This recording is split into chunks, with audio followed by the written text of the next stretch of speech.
Hey, welcome back to the Good Ground Podcast. Well, if you are a returning guest, welcome back. But if you're new here, welcome. This is where we ground ourselves in the truth of God's word and navigate the lies of culture. I am your host, Kevin, aka King Cat 2.0 on Instagram. If you follow me there, you should be following me there.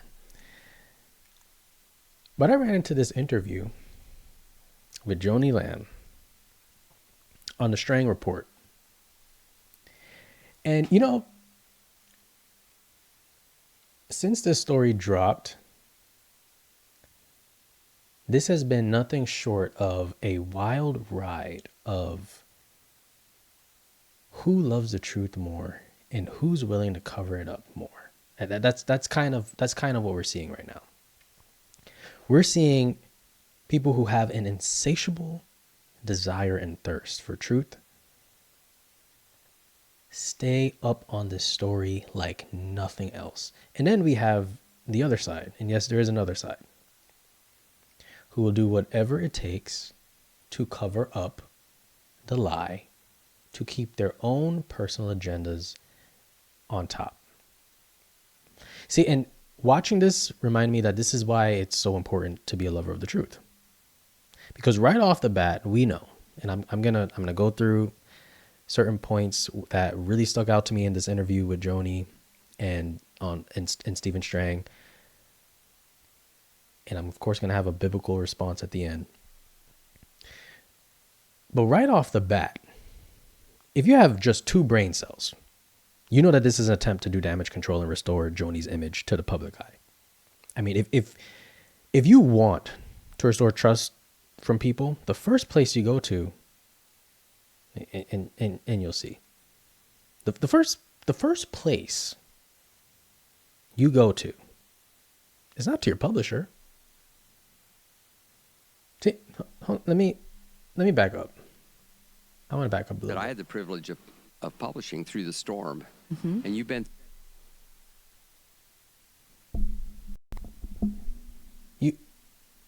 Mr. Strang, you had the privilege of publishing through the storm, Joni's book. This is how you know, off rip, this is how you know that this is a publicity stunt. The first place you go to is not your publisher. Let's just get this straight. It's to the public square where the people are. The internet is the new public square. The social media is the new public square. Whether people like it or not, whether Joni likes it or not, whether those in her close circle like it or not. Social media is a new public square. And unfortunately for liars, people are able to sniff out a phony when they see one, when they hear one. Nothing in this entire interview covered anything that the people wanted to hear. And when you read the comments, it proves my point. And I'll go through some of the comments. But I want to cover some key points because Joni mentions the beginning of Daystar. He asks her very, very, very simplistic, easy questions. Have you noticed that? Every interview Joni has done has been very easy, makes her look real good, doesn't touch any of the minute details that people really want answers for, because it's all about Joni salvaging her image. It's quite disgusting if you think about it, with everything that we know that's been going on. So if you're new here, let me recap for you.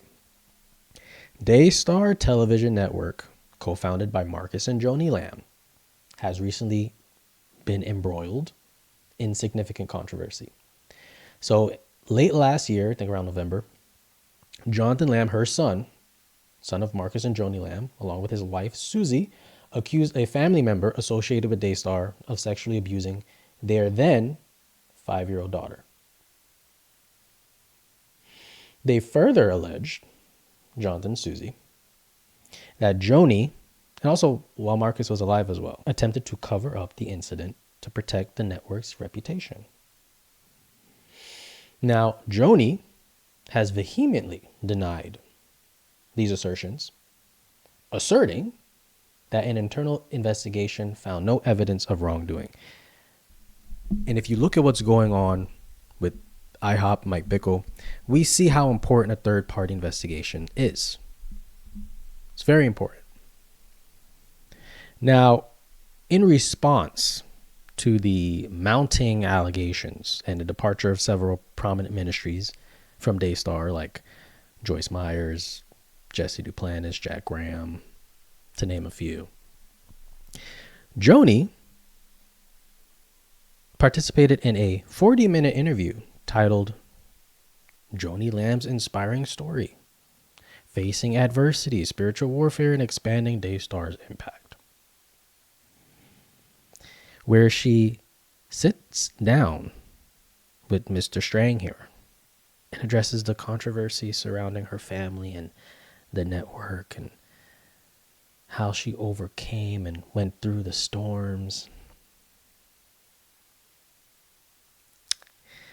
I just want to add, before I get into this, Joni Lamb does in fact think you're foolish.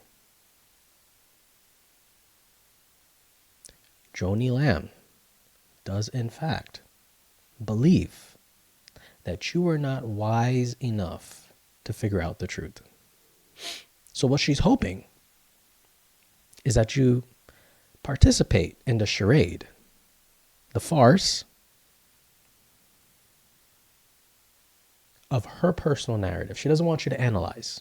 No. You should just sit down, listen, and believe. She's hoping you do not think for yourself here. But if you're tuning into me, you're someone who likes thinking for yourself. You like putting two and two together. You appreciate diving headfirst into things that don't make sense in order to hopefully allow them to make sense. But this, for certain, is a publicity stunt. So like I said, I'm going to cover a couple points here that really stuck out to me and will stick out to you. Some things that made me scratch my head. Some things that made me want to throw my phone at the screen. And some things that made me go, I see what you're doing, Lord. I see what you're doing. So without further ado, let's just dive into it. This first point where she mentions Marcus, Perry Stone, and Jensen Franklin made me say, okay. God in that era. One was Perry Stone, and the other was Jensen Franklin. Right, all dear friends. Yeah, they are all good friends. And I knew all three. I mean, two of them I actually published books with, and I've kind of heard some stories from. Now, he said two of them I've actually published books with. You see you're going to see the web here. They're all together. They all know each other. I almost guarantee, I cannot affirm this. This is just speculation. But I can almost guarantee that Perry Stone and Marcus probably knew each other's dirt. This is just me purely speculating. But if you know what's going on with Perry Stone right now, I covered a little piece of that in my last video. There's no way that Perry did not know about what Marcus was doing. That's just my assumption. But if these guys are friends, and they've been friends for a long time, she kind of covers a little bit of their beginning here. How smart Perry was. You know, he used to go to school during the day and used to preach at night as revivals. Mr. Strangs clearly says that he published a couple books for 2 out of 3 friends, Marcus, Jensen, and Perry.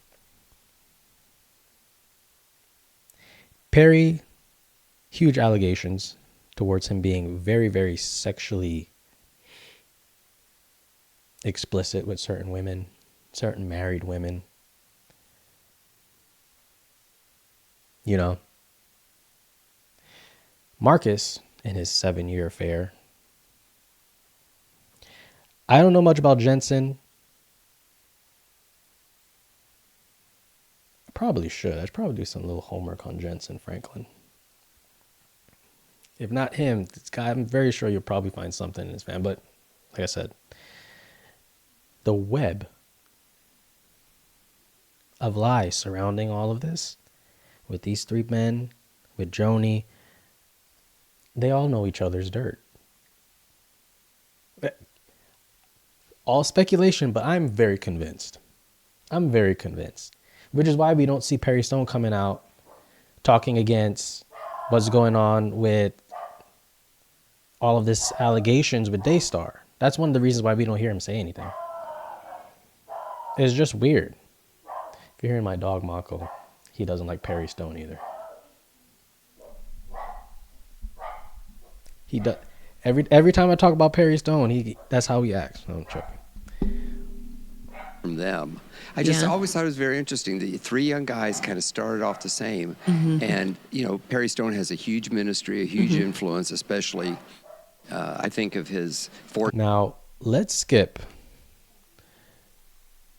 to this portion right here, because this portion is where things start to get juicy.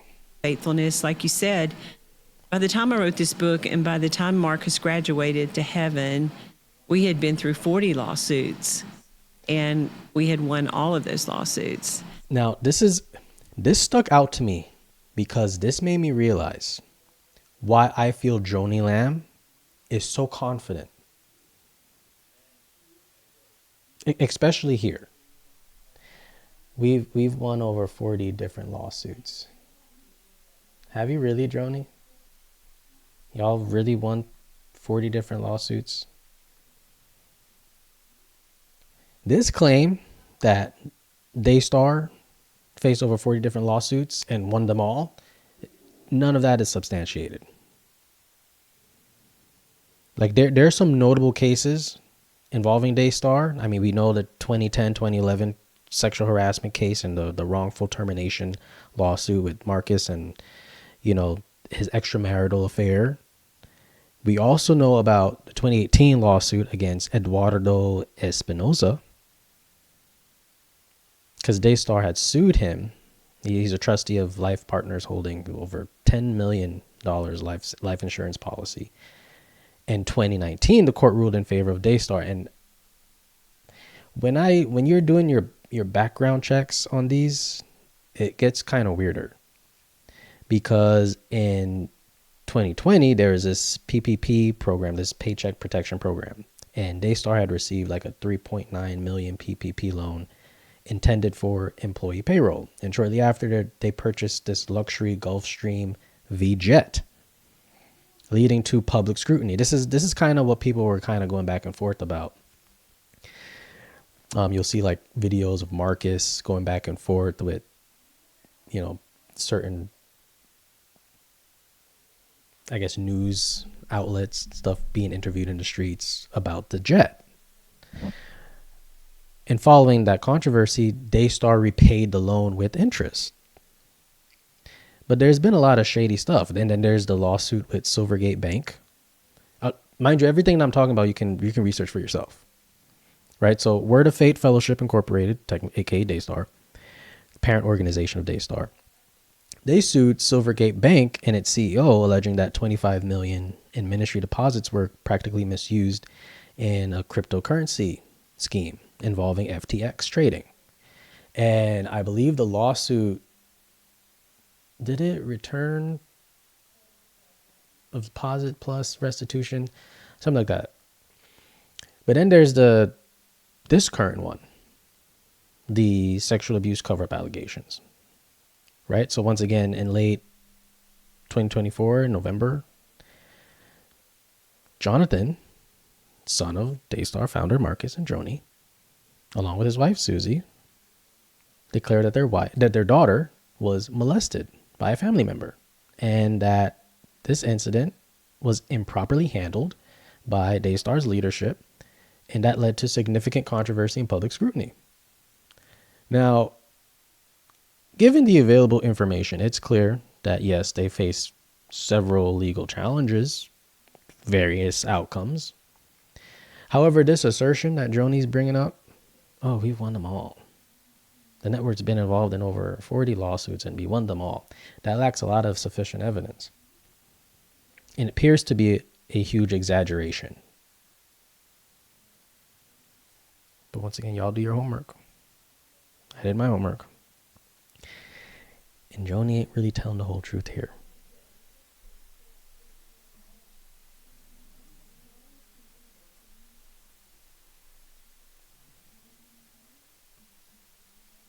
Are you ready to see your brand on TV? Your competitors will wish they had known about Vibe. With Vibe, Shock for the world. Everybody in the whole world was praying for him. And I remember. Now here she talks about Marcus dying. Now, I have been at the funeral, Marcus's funeral. Matter of fact, before I get there, let me actually play with Joni. I got this letter from a Canadian nurse, and she said to me, I got so many thousands of letters, like so precious from people. But I remember she said, she went into her prayer closet and she said, Lord, she's like, I don't understand this about Marcus Lamb. I'm really upset with you. And, you know, why did you allow him to go home, et cetera, et cetera, et cetera. And it was like one of those letters that you read and you know, it's like the Lord speaking to you through this person that you don't know. You just sense the presence of God on it. And she said, the Lord said,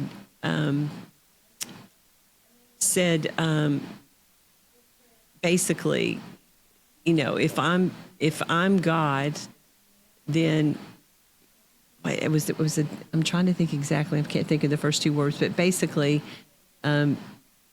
if you really know God and trust me, you have to know that He is here rejoicing with me, and nothing nor anyone could have plucked him out of my hand, and I have not left Daystar without a leader.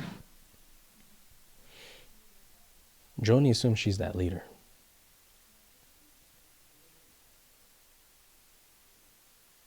She's convinced she's that leader. But it was this part that really stuck out to me right here. Different. I mean, for me, it was about 6 months that I really, I probably cried every day for 6 months. And I talk about it in the book, how it was so bad that I developed water in this left eye that wouldn't drain. And I went to the eye doctor and he had to take a needle and pop it, and it didn't hurt. But I said, how is this happening? And I remember I said, it's because I'm crying so much. And he said, you're probably not supposed to cry that much. And so, you know, people want to judge that, Steve, and, you know, say, well, you should, you know, you have to grieve this long or that long, or, you know, I'm 2 years into it or whatever. But for me, it was about a 6-month process. And then the Lord said to me, okay, I want you to get your house in order. And Listen. Joni, I was at the funeral.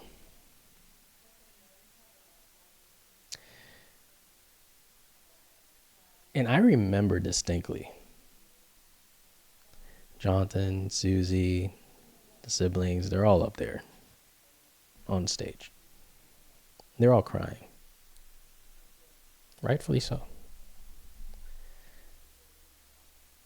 But this woman right here, I don't recall seeing her on stage. I don't remember.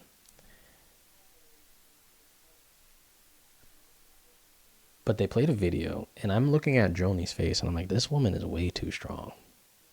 Like, way too strong. Like, she's got to be the strong. Like, God had to have given her supernatural strength to handle all this.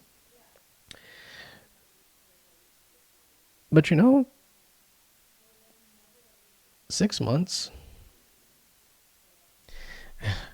There's a comment right here. It says, Joni says she cried for 6 months, but she paid a deposit for her honeymoon less than 10 months after her husband's death. So how much crying were you doing, Joni?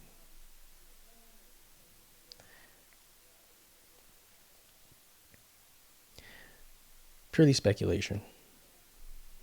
But I'm convinced that Joni didn't truly forgive her husband.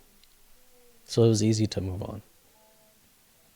It was easy to move on and pay a deposit for your honeymoon less than 10 months after your husband's death. And we can speculate a whole lot about Marcus's death. I don't want to do that, but we could.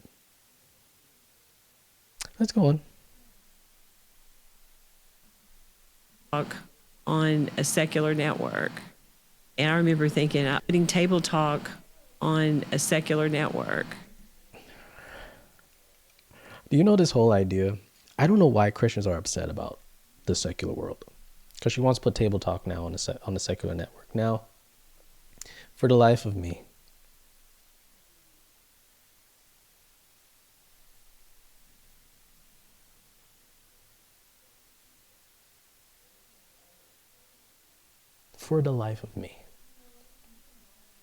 does she want to move into the secular realm because she feels that, hey, maybe Christian TV network, maybe that's just not my fit anymore.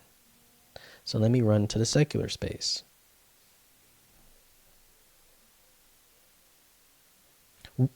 Why the sudden shift in perspective? Do you feel Christian television network? Do you feel Daystar is dying? So you want to just skedaddle and you want to kind of shift to something else? I heard that and I said, oh, this makes sense. We see it a lot with a lot of Christians want to move secular into the secular space in the entertainment industry and music. I wouldn't be surprised. No more Daystar. Hello, Joni, Table Talk, national television.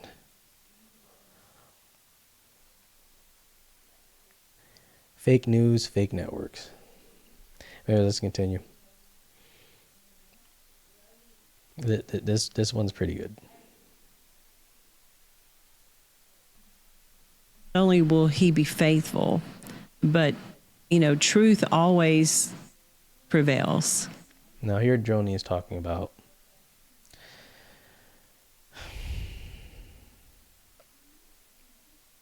truth prevailing with the entire situation that's happening now with the sexual abuse cover-up allegations. Truth will prevail.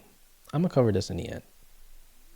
Because Joni has convinced herself that she's on the side of truth. And when you actually hear how she explains that, she doesn't really explain it. The question he asked her was just very, very specific. Let me see if I can back up. Few months. But you've been through a media storm in the last few months. And I want to give you an opportunity to speak to that. You have spoken to it. Mm-hmm. You've spoken to it on Daystar. But what's it like going through the kind of storm where you've been attacked by your own family? Well, I mean, the idea of Christian persecution, especially here in the West, in America, is very strange. You've been attacked by your own family. Have you really been attacked? In what ways? Joni could put this asleep today if she wanted to. You know how she could? Third-party investigation. Put it to bed. She can shut every podcaster she doesn't like up. She can shut every naysayer she doesn't like up. She can shut the media outlets that have taken the story. She can shut them up. She could bring her son and her daughter in love, and they can actually sit down and have a peaceful conversation about the truth. She could shut this up tomorrow. If you have nothing to hide, do a third-party investigation, Joni. Oh, no, but you've been attacked. Okay. Okay. And she beats around this question like there's no tomorrow. She doesn't answer it. I believe the truth will prevail. You heard her. Storms are horrible when you're in the middle of them. But I think the one thing the Lord has assured me of is that not only will he be faithful, but, truth always prevails. And so, It does. he's just assured me that he is better at defending me than I am. And so I can say at present, I'm trusting him to allow truth and light to shine, and for him to defend me. And it's hard for me, I think, to comprehend the level of darkness that would attach itself to this or want to be party to it, because at the end of the day, I know God is a just God. And so what I have to do is just keep my heart right. So honestly, I don't listen to that, Steve. I haven't watched one podcast. I haven't watched one YouTube. She lying. She lying. You know how we know she lying? We know she lying. Because if she didn't watch one YouTube video, one podcast, how would she know to call Julie Roy a bottom feeder? How would she know? How would she tell her Daystar officials, like Mr. Steve,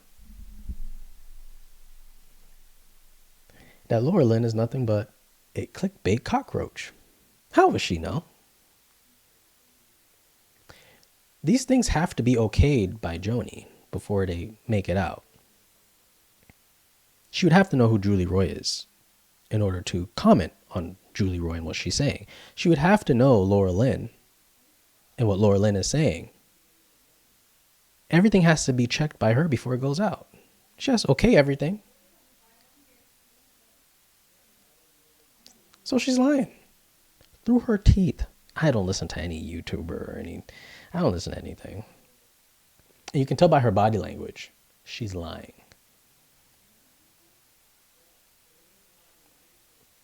But I want to end it. I want to end it right here. This portion right here.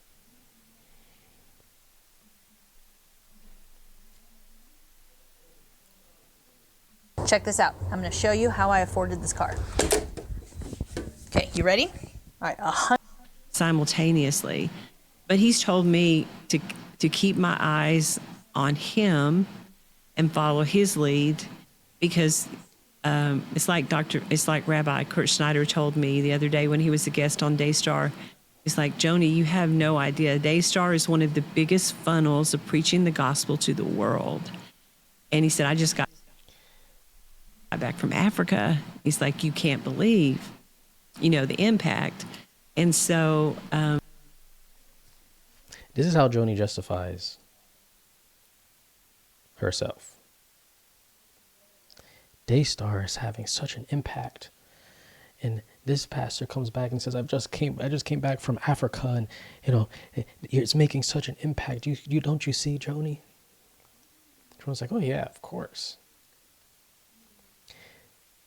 Daystar is losing support by the drones. People are leaving Daystar. Programmers are leaving Daystar. They do not have the support they did a year ago, let alone 2 years ago.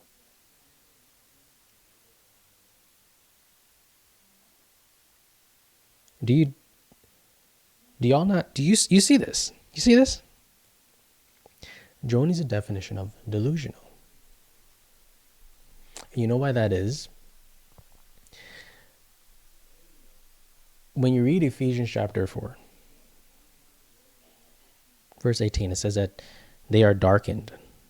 Who's they? Unbelievers. But they are darkened in their understanding.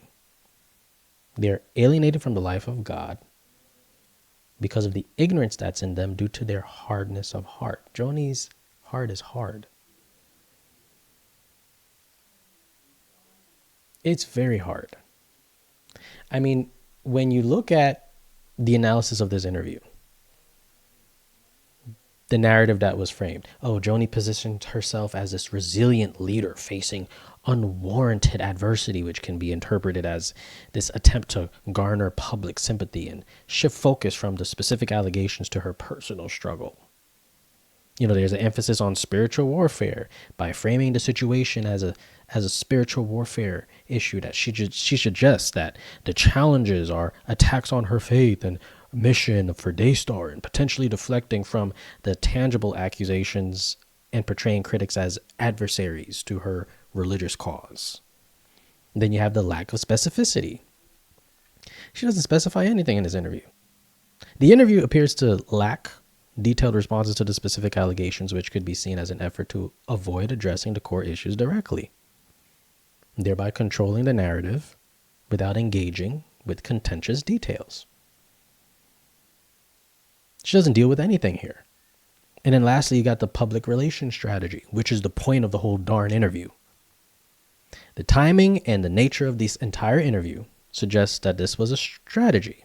It was a specific move to manage the crisis. It presents her perspective. She's aiming to maintain her public image, or whatever's left of it. And she wants to mitigate the negative impact of the scandal. So given these observations, the interview can be perceived as a calculated effort on Joni's part to preserve her public image and also the integrity of Daystar, whatever is left of it at this point, and to probably get rid of any serious allegations, or to get rid of anyone trying to perceivably contemplate and rationalize the allegations, rather than have an authentic engagement with the issue at hand. Like I said, Joni can end this tomorrow. Just have a third-party investigation like IHOP. But we know that's what she doesn't want. She doesn't want that at all.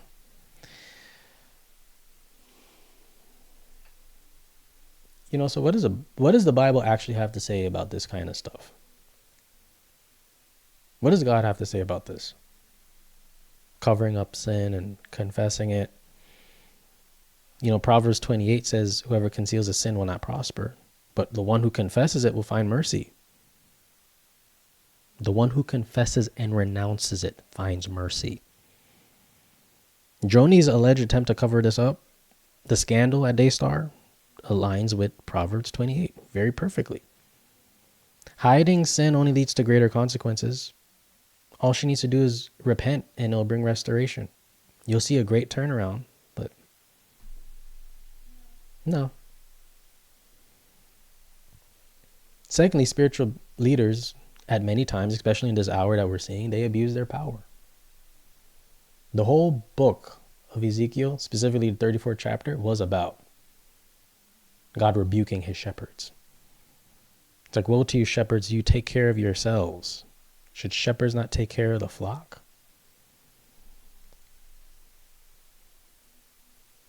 He judged them and he said, you rule them harshly and brutally.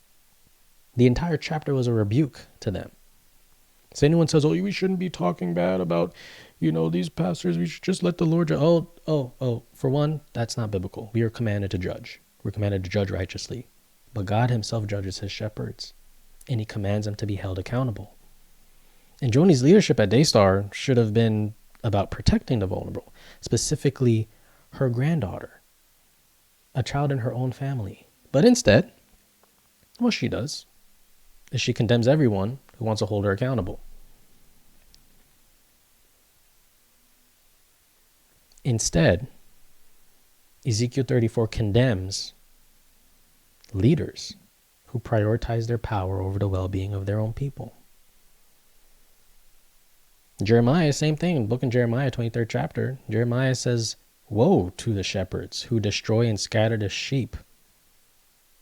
And it's the Lord speaking there, the sheep of my pasture. And the Lord says, this is what I say to the shepherds who tend to my people. Because you've scattered my flock and you've driven them away and have not attended to them, I will attend to you because of your evil acts.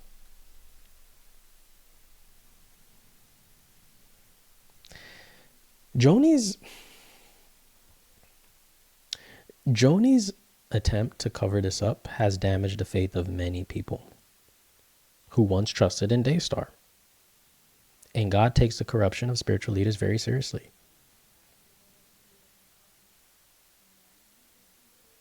He judges corrupt leadership. In Isaiah chapter 10, that's what he did. Woe to you who make unjust laws. What will you do on the day of reckoning when disaster comes from afar? To whom will you run to for help? You who withhold justice from the oppressed. That little girl, her granddaughter, Jonathan and Susie's daughter, you think she's not oppressed? She has no one but her parents now to fight for her. And many of you and myself who are willing to speak up. But God will bring judgment on those who distort justice to protect themselves, like Joni. I love the Old Testament because the Old Testament is full of examples like this. The prophets covered a lot of this. These exact scenarios of justice and mishandling of justice and suppressing the truth to protect leaders.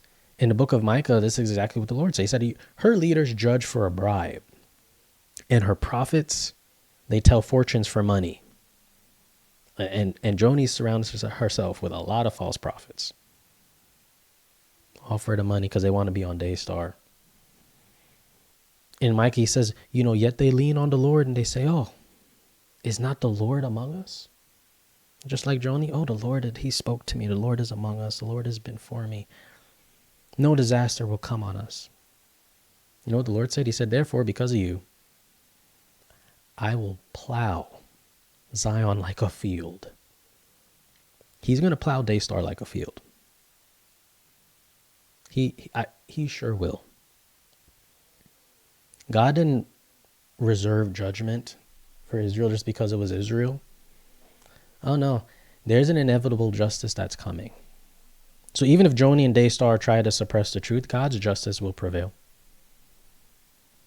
And we know this because Ecclesiastes says, for God will bring every deed into judgment, including every hidden thing, whether it be good or evil. God's watching, and every secret cover-up, every lie, and every deception will be exposed in his time. In Psalms 10, the Lord says, I see the trouble of the afflicted. I consider their grief and I take it in hand.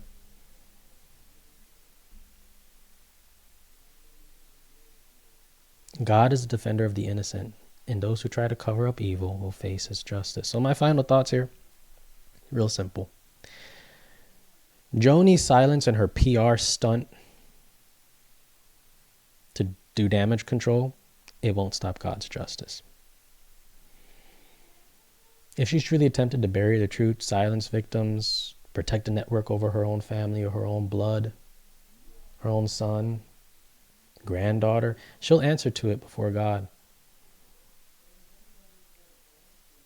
But Psalms 91, one of my favorite Psalms, you guys should go back and read it. Only with your eyes shall you see the reward of the wicked.